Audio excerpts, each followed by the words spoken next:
Muy buenos días de parte de la Oficina de Comunicación de la Universidad Nacional. Es un gusto que nos acompañen. Queremos invitarles para que por favor se mantengan en línea. Dentro de breves instantes vamos a iniciar formalmente con la conferencia de prensa a cargo del Centro Internacional para el Desarrollo Sostenible CIMPE de la Universidad Nacional. Manténganse en línea, por favor. Dentro de pocos instantes estaremos iniciando con esta conferencia de prensa.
Muy buenos días, les saluda Guillermo Solano, periodista de la Oficina de Comunicación de la Universidad Nacional.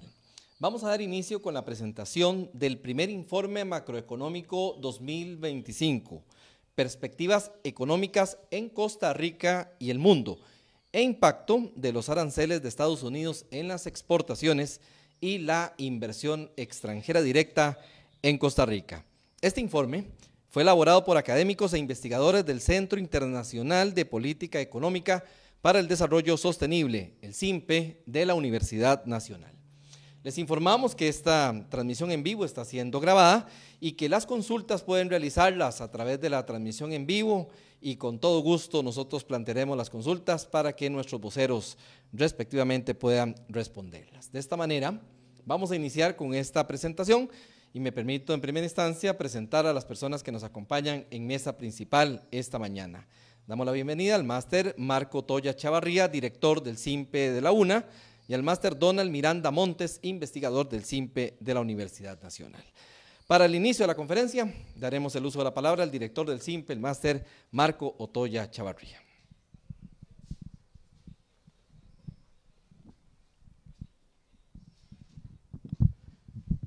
Muchas gracias.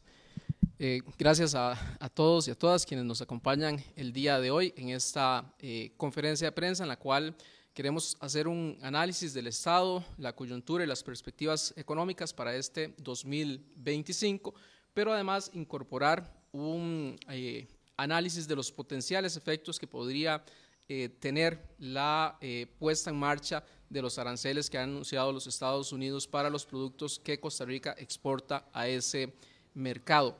Este informe ha sido preparado por el máster Donald Miranda Montes, que nos acompaña el día de hoy, pero además por parte del máster Alan Quesada Rojas, la máster Ivania Bolaños Herrera, la economista Laura Melissa Cruz Brenes y mi persona. Para comenzar, vamos a dar un repaso a las perspectivas económicas del 2025 en Costa Rica y el mundo.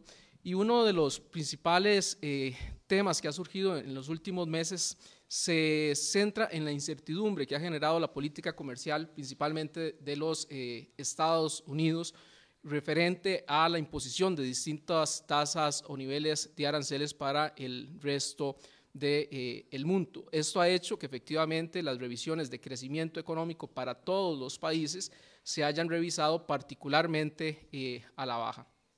La imposición de aranceles tiene efectos tanto para el país que los impone como para el país que exporta bienes a ese destino, particularmente en el país que los impone, pues hay una reducción de la capacidad adquisitiva, hay una reducción en el consumo, hay incertidumbre con respecto a la inversión, entre otros factores, lo cual ha hecho que también se visualice un menor crecimiento de los Estados Unidos, como lo vemos ahí en el gráfico 1, el cual muestra una tendencia de crecimiento para este año de apenas un 1,8% del PIB, y eso tiene influencias en el resto de la economía global, incluyendo a Costa Rica. Pero también vemos que otros socios comerciales importantes, o otras economías importantes en el mundo, comienzan a mostrar tasas de crecimiento relativamente menores. Vemos el caso de China, que a pesar que sigue creciendo para este año a un 4%, pues es una tendencia creciente con respecto a los últimos años. La región latinoamericana comienza a mostrar tasas de crecimiento alrededor del 2,5% en términos promedios para este año, con algunas excepciones. Hay países como República Dominicana, por ejemplo, y Paraguay, que están creciendo a tasas cercanas al 4%, algunos países de Centroamérica, incluyendo Costa Rica, que estamos creciendo por arriba del 3%. La zona de euro, que también es otro motor que impulsa la economía global, apenas y muestra una relativa recuperación que todavía se ve acentuada por el conflicto bélico entre Rusia y Ucrania, que sigue generando incertidumbre o tensiones, digámoslo así, o bajas expectativas para promover la inversión y para incentivar o reducir los costos energéticos en ese sector. Entonces, en términos generales, tenemos un ambiente de incertidumbre, tenemos políticas monetarias que siguen siendo restrictivas del lado de los Estados Unidos, y eso lo vamos a ver más adelante, que sigue guiando también nuestra política monetaria, y en términos generales eso significa menos consumo y menos inversión.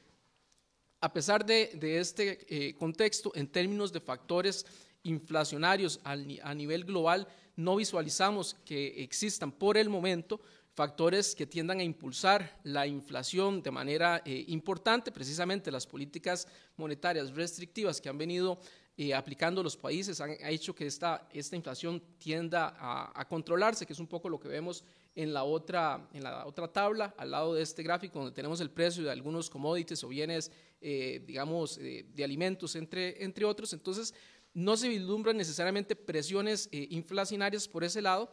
Sin embargo, todo depende o tiende a estar en función de lo que pase más adelante en términos pues, de las políticas arancelarias, cómo los mercados se reacomoden y cómo esto afecte las cadenas globales de mercancías. Otro factor que ha jugado de manera, digamos, positiva e importante, incluso para el caso nuestro, es que los precios internacionales del petróleo siguen manteniéndose hacia la baja, siguen manteniéndose en una tendencia a la baja cuando comparamos pues, los últimos trimestres del 2024, y una relativa estabilidad alrededor de los $70 el barril, precisamente por dos razones. Una desaceleración en la economía mundial, lo que hace que exista pues, previsiones de demanda en términos de los combustibles y sus derivados a la baja, que están efectivamente también relacionadas con las políticas arancelarias que ya comentamos en un momento.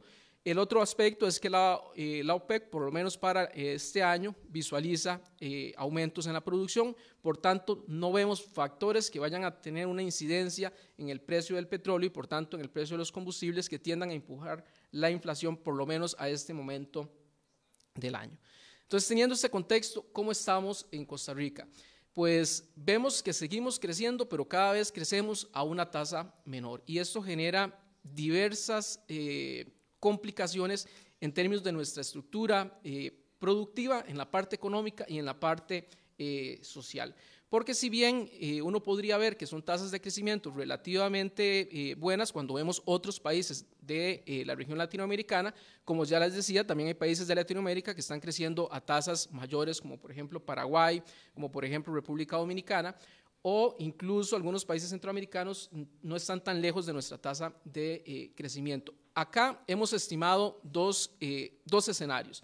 El primer escenario es una tasa de crecimiento del Producto Interno Bruto, es decir, del valor de todo lo que producimos en el país, en este caso en el 2025, en un 3,6%, lo cual es muy consistente con lo que habíamos estimado en el último informe que presentamos a finales de noviembre del año pasado, donde ya visualizábamos señales de una caída en el crecimiento que está afectando diferentes sectores que ya a continuación me voy a permitir explicar. Este 3,6% que calculamos lo hacemos suponiendo que se asume que si se aplicaran los aranceles que impondrían los Estados Unidos a los productos exportados, su efecto, por lo menos durante este año, es muy bajo o prácticamente mínimo, o incluso podríamos decir bajo un escenario en el cual no pase nada, que no se apliquen necesariamente los aranceles. Ese es el escenario, digamos, lo más positivo que podríamos tener. Hacemos otro escenario que es un poco más conservador, en el cual si tomamos en cuenta la incidencia que podría tener la aplicación eventual de los aranceles o de la tasa arancelaria del 10% a nuestras exportaciones, y en dado caso estaríamos teniendo una tasa de crecimiento del 3%. Entonces podríamos decir que en el escenario tendencial, el que venimos teniendo a través del tiempo, creceríamos a una tasa de 3,6%, pero dados los probables efectos que podrían tener la política comercial de los Estados Unidos, podríamos crecer menos y esa tasa de crecimiento llegaría a un 3%. ¿Qué consecuencias tiene un menor crecimiento en términos de los dos escenarios? Porque los dos escenarios son una baja en la tasa en la cual crece nuestra economía. Eso implica que tenemos menos oportunidades de empleo, como ya lo vamos a ver. Hay sectores como la manufactura, como la agricultura, como servicios, los cuales va a ser más difícil encontrar trabajo o que surjan nuevos puestos de empleo. Entonces limita las perspectivas laborales de la población.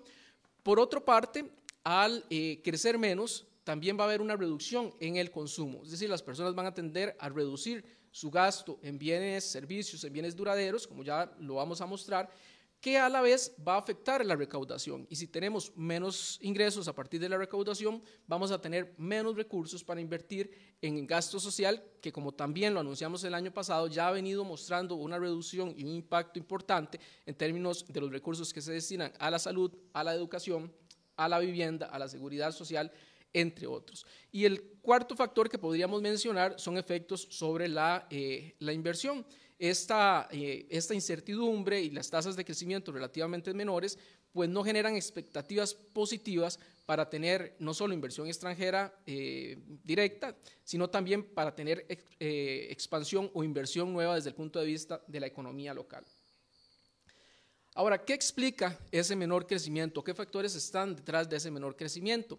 Uno podría descomponer básicamente en 4 elementos la composición del PIB. Uno sumamente importante es el consumo privado, es decir, el consumo de los hogares, y ya venimos observando un deterioro en la tasa a la que crece ese gasto. Precisamente o probablemente a partir pues, del endeudamiento que ha habido en los últimos años de los hogares, que vimos que era un motor importante, lo sigue siendo, pero en algún momento fue un motor más importante del crecimiento, ya ese gasto comienza a observar señales de una variación decreciente, digámoslo así.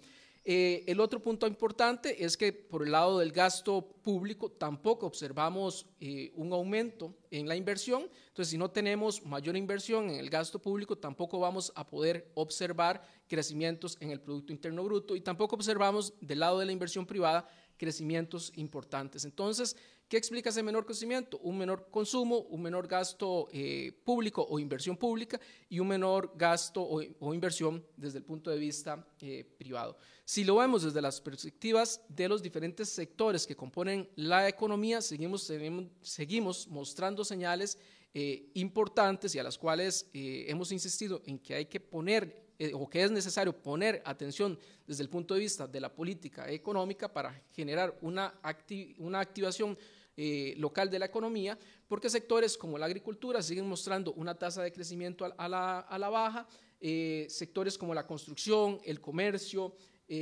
actividades de alojamiento que están relacionadas al sector turismo, entre otras, casi la mayoría están mostrando una tasa de crecimiento a la baja para este año, con alguna excepción. ¿Cuáles son los sectores que están mostrando un pequeño empuje en ese crecimiento? Por un lado, el sector electricidad, agua y servicios de saneamiento, y por otro lado, los últimos 3 sectores que vemos en esa tabla, que es el sector de administración pública, el de enseñanza y actividades que tienen que ver o están relacionadas con la salud humana y la asistencia social, y el punto otras actividades, que en realidad, en términos de su aporte al PIB, puede ser muchísimo menor que otras de mayor importancia, como la agricultura, la manufactura, el comercio y el transporte. Crecemos a 2 trayectorias, digámoslo de esta forma, distintas. Eso quiere decir que nuestro PIB se mueve diferente dependiendo del régimen donde se encuentran las actividades productivas. El régimen especial, digámoslo así, esa línea verde que observamos ahí, que es principalmente ligado a zonas francas, o que son las zonas francas, es el que muestra un crecimiento de la economía. Sin embargo, ese sector solo explica el 15% del Producto Interno Bruto. El otro sector, que es la economía nacional o la economía local, que explica el 85% de la producción o del crecimiento del país, por el contrario, comienza a mostrar una tasa tendencial a disminuir. Si vemos a través de los trimestres, pasamos del segundo trimestre del 2024, que teníamos una tasa de variación interanual del 5.07%, a una tasa al primer trimestre de este año del 2.75%. Es decir, no estamos observando señales de que la economía nacional, de que las empresas nacionales, de que la inversión nacional se esté estimulando, y tampoco tenemos políticas que estemos observando, estén contribuyendo a ese dinamismo. Por otro lado, un indicador que también es de importante seguimiento es el IMAE, es el Índice Mensual de Actividad Económica, y es el que nos permite además hacer las proyecciones de crecimiento para el PIB. De igual manera, observamos esas 2 perspectivas o 2 trayectorias totalmente distintas. Un índice de actividad económica que viene cayendo para el caso del régimen definitivo y que crece para el sector especial, pero que muestra para este último trimestre que se analiza, que es decir, sería para este último mes que se analiza, que es febrero del 2025, una leve tendencia a la baja. Entonces, si los sectores que impulsan el 85% de la economía están decreciendo, eso implica que estamos creciendo a una tasa menor, pero además el sector que pareciera que está impulsando la economía, por lo menos en términos del IMAE, muestra una leve tendencia en febrero a la baja. ¿Cuál es otro factor que nos preocupa, que lo hemos anunciado en diferentes conferencias? Está relacionado con el empleo. Otro de los elementos que analizamos a través de la encuesta continua de empleo es que no crece.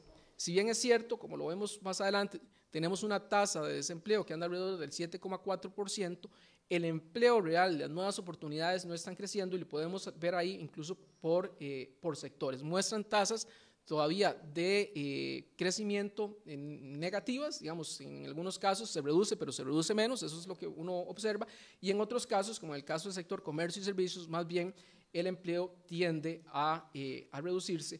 Y si nos vamos a los datos del INEC, desde septiembre del 2024, el empleo no crece. Siguiendo con este tema, tal vez dos elementos en los cuales son importantes resaltar. Si bien es cierto, una tasa de desempleo del 7,4% podría ser interesante o atractiva si nos comparamos con los países de la OCDE, que es el grupo de países al que pertenecemos y al que aspiramos, esa tasa de crecimiento promedio está alrededor del 4,8% para el mes de febrero.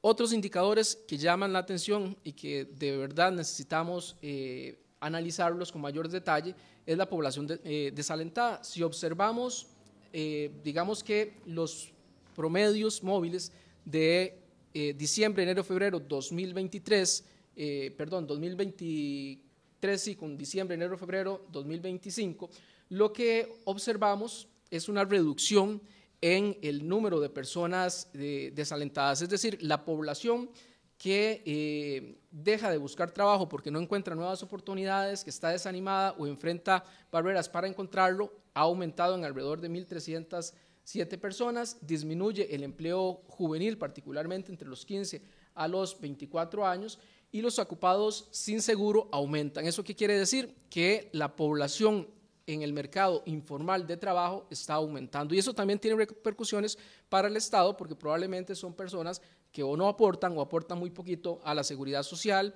y a la recaudación a través de los impuestos, por ejemplo, de renta. El otro aspecto relevante en términos de lo que explica que crezcamos menos y que hay que ponerle atención está relacionado con el turismo. Ya hemos venido notando una desaceleración en la llegada de turistas. De hecho, hemos observado en los últimos 3 meses tasas de llegada menores o tasas de crecimiento que van siendo negativas, y es un dinamizador de la actividad económica. Entonces, si no tenemos un sector turístico que esté impulsando también la actividad comercial, por supuesto vamos a tener menores empleos, vamos a tener menores ingresos. Y según datos del Banco Central, estamos recibiendo ingresos por turismos proyectados que caen en un 3,4% para este año, agregando otros temas que son la inseguridad, que hace menos atractivo venir al país. En estos días fue conocido que en el caso de Canadá lanzó una alerta advirtiendo a los turistas que visitan Costa Rica sobre la inseguridad, sobre robos, hurtos y otras incidencias en términos de seguridad ciudadana. En términos de política monetaria e inflación, ¿qué observamos? Seguimos teniendo pues una inflación que muestra tasas, digámoslo así, de variación negativas, principalmente en el caso de los últimos meses y marzo en particular. Esa reducción se ve marcada por una reducción en el precio de algunos bienes agrícolas, principalmente, por ejemplo, las hortalizas, y el hecho de tener una inflación, digámoslo, controlada y en algunos casos variaciones negativas, ha estado impulsado por dos factores principalmente. Uno, el transporte, que ya hemos visto que es un componente que a nivel externo, el tener precios del petróleo relativamente estables y bajos, ayudan a que los precios del transporte, de la gasolina, el transporte de personas en autobús, en taxis, entre otros, se mantenga relativamente estable o incluso a la baja. Y también en este caso, por lo menos en marzo, tuvimos una tendencia a la baja de lo que es la parte de alimentos. Entonces eso ha hecho que la inflación se mantenga relativamente controlada. No vemos tampoco una inflación, por lo menos en lo que va del año o lo que sigue del año, que se acerque al rango meta del Banco Central, que es entre ese 2 y 4% para llegar al objetivo o estar en un objetivo que es tener por parte del Banco Central una inflación controlada alrededor del 3, no alrededor, sino más bien de un 3%. Entonces, uno podría decir que en términos de inflación general es un indicador que se va a mover a la alza, pero difícilmente va a llegar a alcanzar el rango meta en términos pues, de lo que vemos a la fecha. Y por otra parte, tampoco observamos, voy a devolverme a este gráfico, tal vez antes de continuar con la tasa de política monetaria, que era lo que iba a ir. Algo importante en términos de la inflación es que si bien es cierto, observamos que el índice general de precios muestra variaciones negativas en algunos meses, como en marzo, y muestra una tendencia a ir creciendo, a acercarse al rango meta del Banco Central relativamente lento. Lo que hay que entender es que la inflación no afecta a todos por igual. Y una de las cosas importantes, a manera de ejemplo, es que en el mes de marzo bienes o servicios que suben de precio tienen que ver, por ejemplo, con alquileres y servicios de vivienda, que es un componente importante para la clase media o los deciles de ingreso más bajos del país, también transporte, comidas fuera del hogar. Y hay otros bienes que son los que contribuyen de alguna manera a mantener esa relativa baja en el IPC, que están más relacionados, por ejemplo, alimentos y bebidas no alcohólicas y recreación y deporte y cultura. Con esto, ¿qué quiero decir? Que no necesariamente los bienes que muestran esa reducción en el precio y que afectan esa baja o ese crecimiento lento del IPC, afectan por igual a las familias de menos ingresos. Usualmente los bienes que siguen mostrando una variabilidad importante afectan de mayor manera a las familias y los hogares de menores ingresos.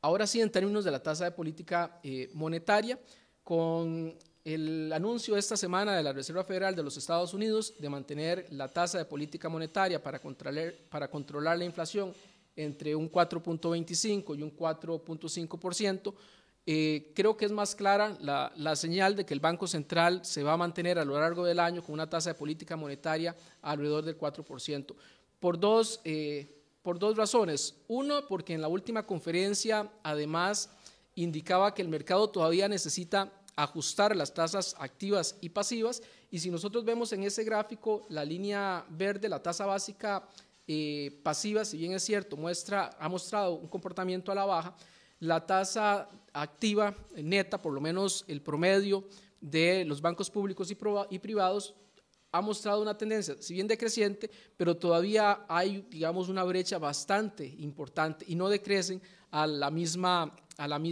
velocidad. Entonces todavía se lee en la conferencia de prensa del lunes pasado que hay margen para que las tasas de interés del mercado nacional se ajusten más a la baja y coincidan con esa tasa de política monetaria que tenemos alrededor de 4%, que es una tasa de política monetaria neutra. Ese es uno de los principales argumentos que uno podría pensar por el cual la tasa de política monetaria no se va a mover. Y lo otro es que el Banco Central ha sido de alguna manera seguidor de lo que pasa o de lo que decía la Reserva Federal de los Estados Unidos, que tampoco hay o se visibiliza un movimiento a la baja, por lo menos en los próximos meses. Esto también de alguna manera implica que el tipo de cambio no va a mostrar variaciones importantes en lo que resta del año, y tal vez lo que vamos a observar son devaluaciones del orden del 3 o 4%. Ahora, es importante tal vez indicar que podríamos tener espacio para reducir esa tasa de política monetaria, como lo hemos enunciado antes, porque tenemos un mercado en el cual la tasa de desempleo todavía es alta y tenemos una inflación controlada. Aspectos que otros países no tienen y por eso han mantenido en los últimos meses tasas de política monetaria bastante restrictivas o contractivas.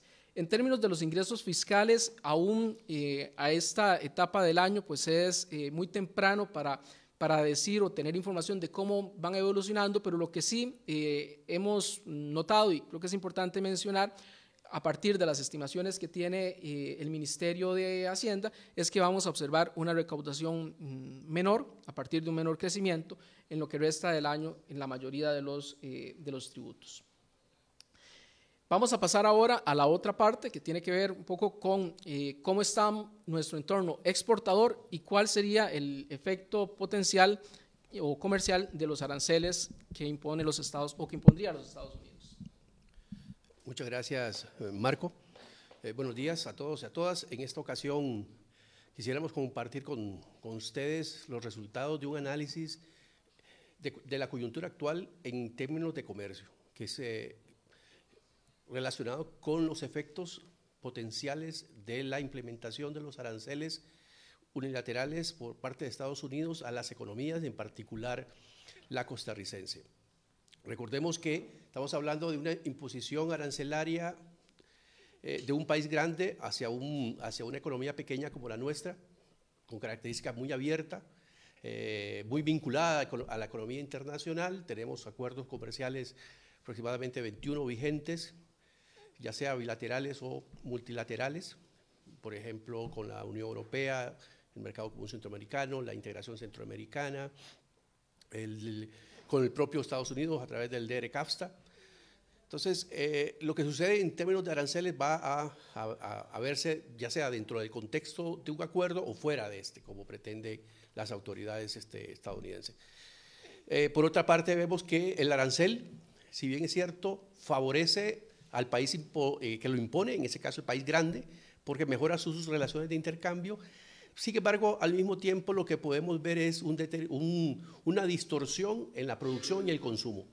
Esa distorsión en la producción y el consumo ya lo estamos viendo, ¿no? Hay un descontento a nivel de parte de la sociedad que está ya sintiendo esos efectos.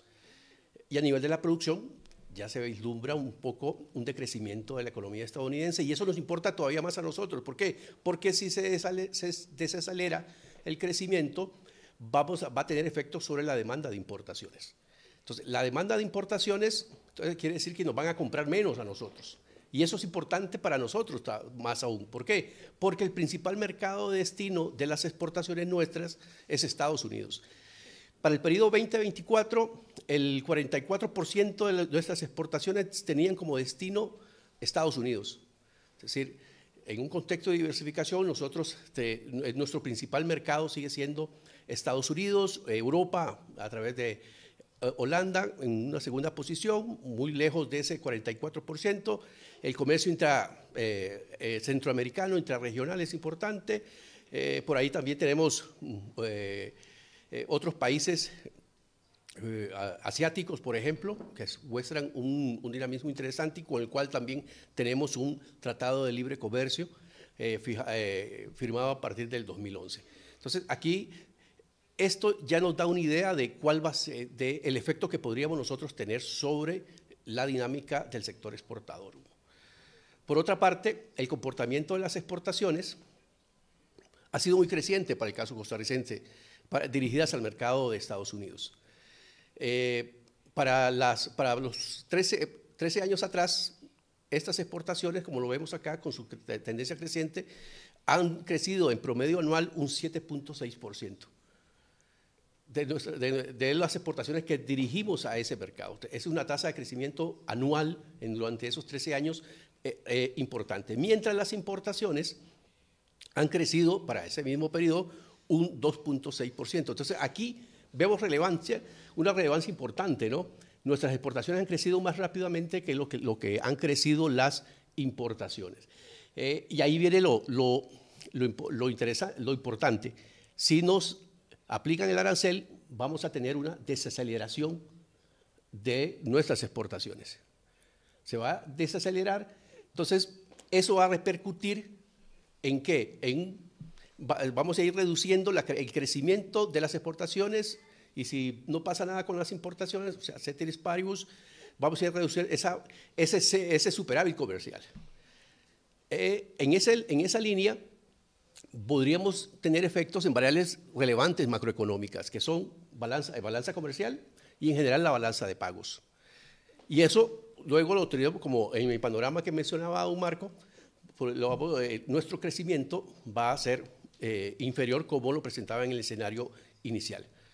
Por otra parte, ¿cuáles son los principales productos que nosotros exportamos al mercado de Estados Unidos o que tienen como destino ese mercado? Acá es importante porque tenemos dos grandes sectores que conforman la economía. El sector de zonas francas y el sector de régimen definitivo. En el sector de zonas francas ubicamos manufacturas, principalmente manufacturas de tecnología media. Entonces, esto acá, y dentro de esto tenemos dispositivos médicos, y dispositivos médicos es el principal producto de exportación nuestro. Las empresas ubicadas en zonas francas, que son de origen estadounidense, exportan a Estados Unidos. Y eso representa una participación importante dentro de nuestra estructura exportadora. Entonces, manufactura ubicada en zona franca, vamos a tener un impacto. ¿Sobre qué? Lo vamos a ver ahora. Otro elemento importante que conforman esos productos del mercado de destino son productos de la agricultura y la agroindustria, como la piña, el banano, el café y la yuca. Esos son principales productos que vamos acá, que están fuera del régimen especial, son de la parte agroexportadora. Ahí también vamos a tener otro efecto, producto de la imposición del arancel que va a afectar las exportaciones. Ahora, por el lado de las importaciones, tenemos que importamos materias primas, insumos intermedios, aceites, instrumentos y aparatos de medicina, o sea, también la parte de dispositivos médicos. Entonces, aquí la relación es, exportamos dispositivos médicos, pero también importamos. Esa es una relación bastante interesante de acá que introduce una característica particular. Uno, que como vamos a verlo más adelante, empresas de origen estadounidense ubicadas en zonas francas exportan e importan dispositivos médicos. Y aquí también surge otro aspecto importante. Nosotros somos el tercer país proveedor de dispositivos médicos en Estados Unidos. Entonces, eso nos da cierto grado de especialización a través de estas empresas de origen estadounidense que están ubicadas en zona franca de especialización y que la sustitución podría ser, digamos, hay que verla con mucho cuidado por parte del mercado estadounidense.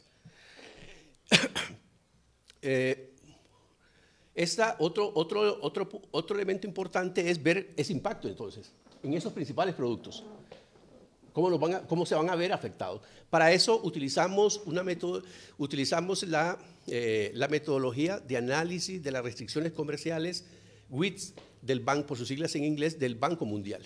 Esta es una metodología que permite analizar los efectos de los aranceles ex antes en los flujos comerciales.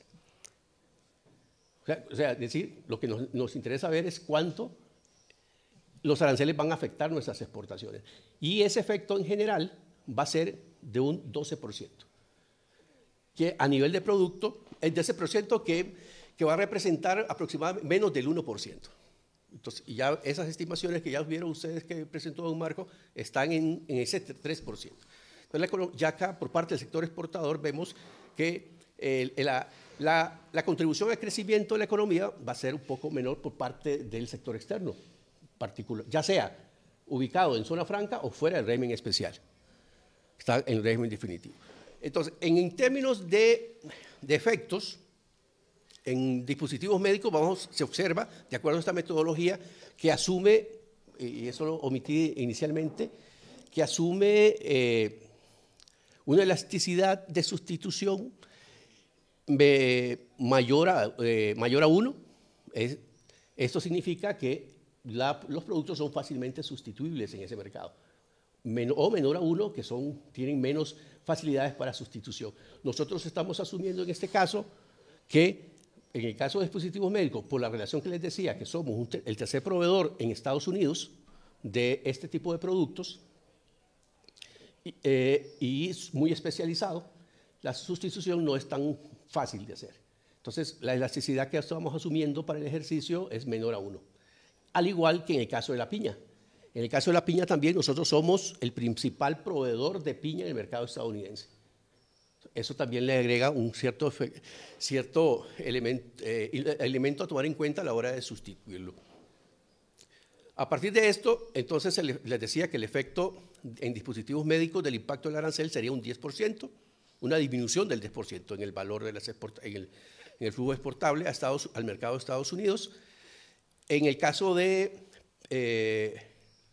piña, un 8%, de banano, un 18%, de café, un 19%.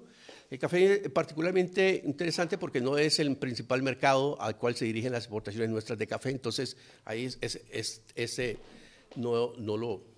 el impacto sería, a pesar de un 19%, no es tan por esa relación de comercio. A modo de hipótesis, viendo esos resultados, planteamos lo siguiente: podría existir un desvío de comercio a nivel de esta información. No solo desvío de comercio en términos estadísticos, sino también en términos de flujos comerciales. ¿Eso qué significa? Que podríamos observar que se podría, por parte de Estados Unidos, sustituir importaciones de proveedores eficientes por proveedores menos eficientes. Y eso, digamos, en la dinámica de comercio internacional es una dinámica que se observa. No solo se crea comercio cuando se hace un TLC, sino que también se puede hacer un desvío de comercio, que no necesariamente va a contribuir al bienestar de los países que conforman este TLC. Y en ese caso, eso se podría dar. ¿Qué pasa con la parte de la inversión extranjera directa? Hacemos un paralelismo con respecto a la parte exportadora. ¿Esto qué significa? Que el principal origen de nuestra inversión extranjera directa es Estados Unidos. Y aquí vemos algo interesante a partir de esto. En este gráfico presentamos la evolución o la tasa de crecimiento anual del periodo 2023, que es un 29%. Esa es una tasa de crecimiento alta, que nos indica que los esfuerzos o la estrategia de atracción de inversión extranjera directa del país ha sido relativamente exitosa. Lo digo relativamente exitosa, relativizo por una razón, que el 70% de nuestro origen de las exportaciones sigue siendo Estados Unidos. Entonces, ahí está lo relativo. Por otra parte, tenemos dos hechos importantes que debemos de tomar en cuenta a la hora de suponer o determinar el posible impacto que esto podría tener sobre la inversión extranjera directa. Y uno es que en la primera administración de Donald Trump, 2017-2021, igual tuvimos una convulsa comercial con la imposición de aranceles. Y también unas modificaciones internas que promovió la administración Trump. Una de ellas fue la ley de reducción de impuestos. Esta ley redujo los impuestos a las sociedades estadounidenses y no solo eso, sino también redujo los impuestos únicos a las empresas multinacionales. Entonces, esto provocó que en muchos países latinoamericanos las inversiones fueran tan sensibles y se fueran de esos países. En algunos países latinoamericanos se percibió ese efecto y en particular en Costa Rica lo vimos. En el 2018 la inversión extranjera directa cayó y tuvo una disminución de un 10%, como lo vemos acá. Entonces, esto es una parte muy reactiva, o vean cómo reacciona la inversión extranjera directa hacia acá, con ese impuesto. En ese mismo contexto, los países de la Unión Europea en el 2018-2019, a raíz de los impuestos, redujeron, sobre todo las empresas expuestas a los aranceles, redujeron la inversión en 2 puntos porcentuales. ¿Ok? Entonces, el análisis que hicimos en el grupo, vemos que en los entornos no han cambiado, entonces no hay evidencia que nos permita decir que esto puede ser cambiado. Entonces mantenemos que la inversión va a caer y puede andar en esos niveles. Como les decía, la principal origen de la inversión extranjera directa es Estados Unidos, por eso relativizo el éxito, a pesar de que los factores, la estrategia que está basada en ofrecer un ambiente de negocios adecuado, seguridad jurídica, mano de obra calificada, como lo vemos nosotros en zonas francas, particularmente en dispositivos médicos. También tenemos inversión de Europa. El 13%, el origen de inversión en ese periodo 2023-2024 era de origen de Europa, principalmente Bélgica y Suiza. Otros orígenes tenemos en América Latina, por ejemplo, Colombia y Brasil son importantes. Entonces, aquí ya nos da otro punto importante a tomar en cuenta. Tenemos que ir hacia avanzar no solo en la diversificación de exportaciones, de mercados de destino de nuestras exportaciones, sino también de origen de nuestra inversión extranjera directa, que ha sido muy importante para el crecimiento y el desarrollo del país. ¿Dónde se ubica esa inversión extranjera directa? Precisamente tenemos en esos dos grandes regímenes, el régimen de zona franca, el régimen especial de zona franca, en ese se ubica para ese periodo aproximadamente el 70% de la inversión que ingresó al país. Eso ya es bastante. Sobre todo va a esa parte de manufacturas, porque vean acá, en la manufactura representa el 67%. Cuando vemos la inversión según actividad económica, según datos del Banco Central, estamos hablando que en el 2024 las manufacturas recibieron el 67% de la inversión total. En régimen definitivo está apenas el 10%. Entonces, en eso ubicamos todas aquellas empresas que tienen una orientación de su producción al mercado interno, al mercado local. Ahí tenemos alojamientos, actividades inmobiliarias y la agricultura, que recibe apenas un 2% de la inversión. Entonces, esto también es importante porque son sectores, si bien es cierto, como decía don Marco, la zona franca es importante porque aporta un 15% de la producción, la agricultura y la agroindustria es otro sector muy importante. No solo como fuente de empleo, como lo vamos a ver más, sino también como un motor de crecimiento. ¿Cuáles son los mensajes claves que queremos enfatizar? Hemos elegido 4 en esa línea, y el primero tiene que ver con lo que ya hemos enfatizado, es que debemos mirar más allá del mercado del norte. Costa Rica debe potenciar los TLC que tiene en este momento, que son aproximadamente 21 TLC firmados y los que están en negociación. Entonces, es relevante fortalecer y los tratados firmantes, los tratados que ya están firmados, por ejemplo, con Canadá, México, la Unión Europea, el ACUE, el Acuerdo de Asociación, y en ese contexto el mercado centroamericano es relevante como diversificación.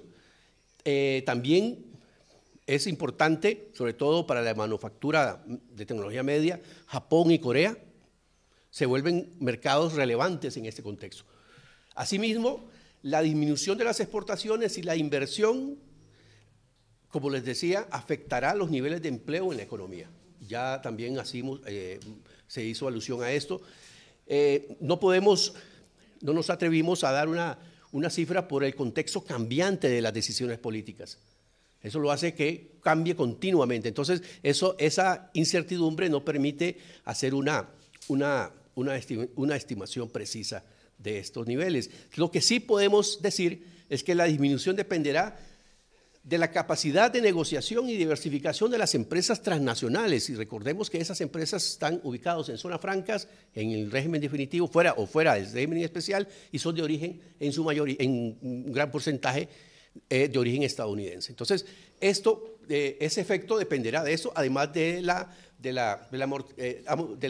posibilidad de amortiguar o absorber esos efectos a nivel de cada empresa. La disminución, por lo tanto, va a estar enfocada en esos factores. El otro mensaje clave lo ubicamos en que la nueva propuesta de industrialización de Estados Unidos, de la economía estadounidense, basada en sustitución de importaciones, que yo les mencionaba inicialmente como desvío, se convierte en una oportunidad para la economía nacional, para Costa Rica en particular. ¿Okay? ¿Por qué? Porque esto nos permitiría diversificar mercados y origen de la inversión. Entonces, por lo tanto, debemos profundizar y avanzar en esa diversificación de mercados. Y para esto requerimos algo muy importante. Requerimos promover políticas productivas para fortalecer tanto el sector manufactura,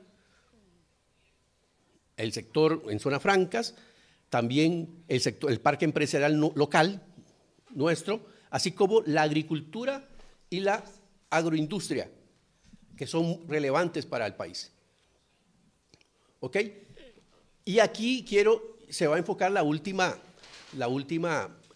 mensaje, que estos sectores, agricultura y agroindustria, presentan mayores niveles de encadenamiento. Si bien es cierto, zona franca se generan encadenamientos más, se han generado en el sector agrícola y agroindustrial. Según estos datos, veamos que la agricultura genera por cada $1.000.000 un incremento en las exportaciones, 40 empleos directos y 2 empleos indirectos. En el caso de la agricultura, agroindustria, estos niveles de empleo generados por cada millón exportado son de 2 empleos directos y 22 empleos indirectos. Por lo tanto,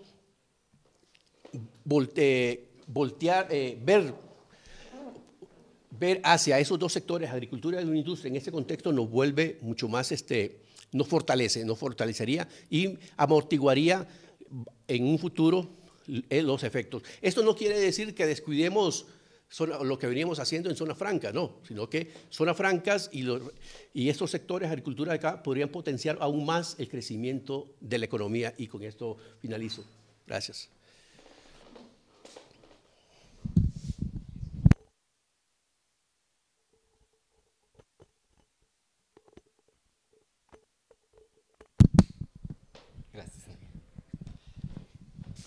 Muchísimas gracias a don Donald y a don Marco por la presentación de este informe macroeconómico y las perspectivas relacionadas con los aranceles en materia de exportaciones e inversión extranjera directa.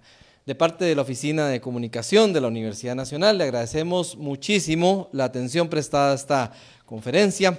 Por supuesto, sigan atentos a más información, al desarrollo de los acontecimientos nacionales más relevantes, que por supuesto a través de Una Comunica y con el apoyo académico de toda la Universidad Nacional, les llevamos siempre a todos y a cada uno de ustedes. Muchísimas gracias. Mi nombre es Guillermo Solano. Muchas gracias por acompañarnos y que tengan un feliz día.